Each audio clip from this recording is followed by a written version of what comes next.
안녕하십니까. 맨눈으로 세상의 흐름 읽어드리는 Y타임즈 정세 분석의 추부길입니다. 우크라이나의 드론 동호회 모임이 매일 밤 러시아 탱크를 파괴하며 탁월한 정권을 올리면서 육군 정찰 부대의 주력 부대로 변신했다. 이 말은 18일자 영국의 유력 일간지인 더 타임스가 보도한 내용입니다. 더 타임스는 이날 원래 정보통신, 그러니까 IT 분야의 대학 교수들, 소프트웨어 개발자, 대학생들이 모여가지고 취미로 모형 비행기라든지 전자기기를 만드는 민간단체였던 아에로로스비스카라는, 그러니까 이게 러시아로는 공중정찰 이런 의미인데요. 이 그룹이 지난달 24일 러시아가 우크라이나를 침공한 뒤에 지금까지 러시아군의 전차와 G트럭 그리고 전자장비를 실은 차량들을 찾아서 드론을 보내 제거해 왔다, 이렇게 보도를 했습니다. 그러면서 더 타임스는 이 부대는 2014년 러시아가 우크라이나 크림반도를 강제 합병한 뒤에 동부 돈바스에서 정부군과 친러 반군과 내전이 지속되자 이 정부군에 도움을 주기 위해 시작됐다 그랬습니다. 그러면서 이 당시 크림반도에서 친러 반군에 대한 드론 공격 시도가 성공하면서 우크라이나 육군 참모부에 통합됐다라고 전했습니다. 더 타임스는 이어서 잔망경 원리로 외부 상황을 파악하는 탱크는 밤이 되면 시야가 차단돼서 운행을 멈추고 적의 눈에 띄지 않는 곳에 정차하는데 아에로로스비드카 소속 50명의 전문 드론 조종사는 바로 이 한밤중을 노려서 대형 옥토콥터형 이 드론이 대전차 수류탄을 싣고 날아가서 움직이지 않는 러시아 군용 차량을 찾아내서 공격한다, 이렇게 전했습니다. 현재 이들이 사용하는 드론은 자체 제작한 R-18과 PD-1 모델이 있는데요. 이 R-18의 경우에는 사거리는 4km, 비행시간은 40분 정도인데 5kg 폭탄을 싣고 날아가서 목표물에 떨구는 공격 드론입니다. 그런데 이 드론은 열 화상 카메라가 탑재되어 있어가지고 어둠 속에서 목표물을 정확하게 찾아냅니다. 이와 관련해서 이 아에로로스비드카 소속 군인은 타깃 지점 외에는 피해를 최소화할 수 있어서 민간인 거주 마을에서도 작전을 수행할 수 있는 최고의 장비다, 이렇게 설명을 했습니다. 또한 PD-1 모델은 8시간 정도 공중에 떠 있을 수 있는 정찰기인데요. 이 열 화상 카메라 그리고 광학 및 적외선 센서 등으로 러시아 병사와 무기의 위치를 찾아서 이 고화질 동영상과 포토맵 등을 관제센터로 전송하는 역할을 합니다. 물론 목표물의 정확한 좌표값을 찾기 위해서 정찰기 PD-1이 수집한 정보 외에도 미국이 제공하는 위성 정보 그리고 인근 지역 주민의 인터뷰 정보도 참고를 한다고 합니다. 최근에는 러시아군의 폭격으로 전기가 끊기고 또 인터넷 통신망이 무너지니까 이 테슬라 창업자인 일론 머스크가 지원한 이 스타링크를 활용하고 있는 것으로 알려졌습니다. 우크라이나군은 이 외에도 터키제 전투용 드론 20대도 도입해서 힘을 더했습니다.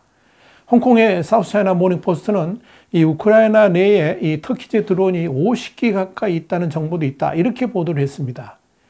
터키제 드론, 그러니까 TB2는 이미 그 수준이 정평이 나 있고요. 특히 이 드론의 탁월한 능력 때문에 아직까지 우크라이나의 제공권을 러시아에게 내주지 않고 있다 하는 이야기입니다. 이 미국의 월스트리트저널은 17일 세계 최고의 탱크 부대를 자랑하는 러시아가 우크라이나 전쟁에서 전혀 힘을 쓰지 못하고 있다 그러면서 민간 군사 전문 매체인 오릭스에 따르면 지난달 24일 우크라이나 침공 이후에 이날까지 개전 22일 동안에 러시아군은 군사 장비 그리고 무기 1380대를 소실한 것으로 파악됐는데 이 중 탱크는 234대, 장갑차, 보병차 351대, 지대공 미사일 32대, 헬리콥터 32대 등이다, 이렇게 보도를 했습니다.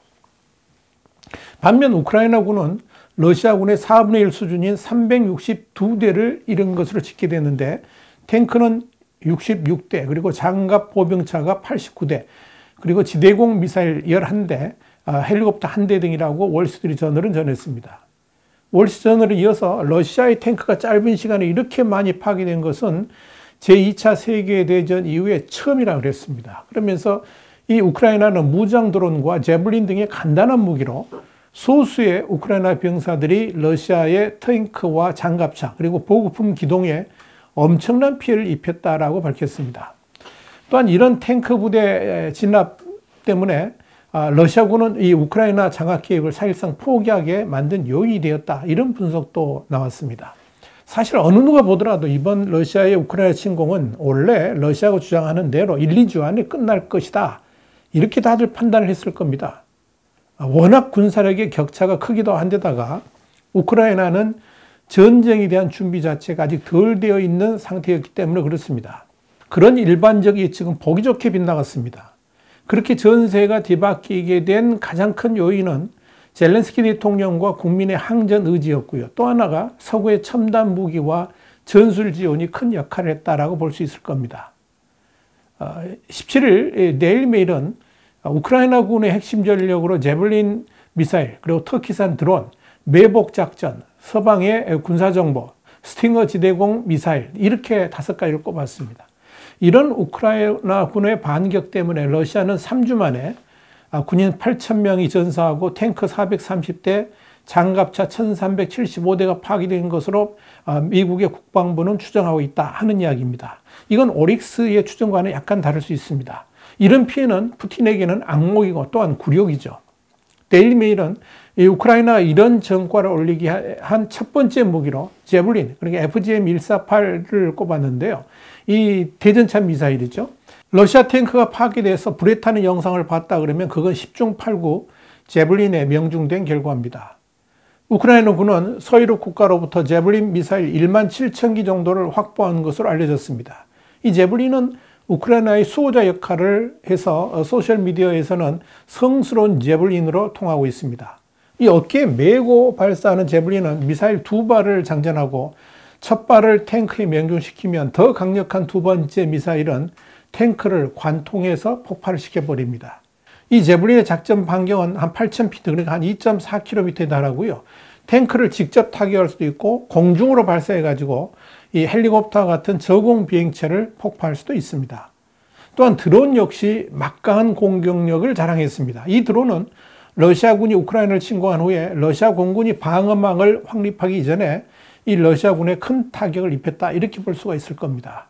이렇게 이 우크라이나 전쟁에서 드론의 효용성이 입증되니까 미국은 16일 이 카미가제 드론이라고 불리는 장비를 우크라이나에 지원하기로 결정을 했습니다.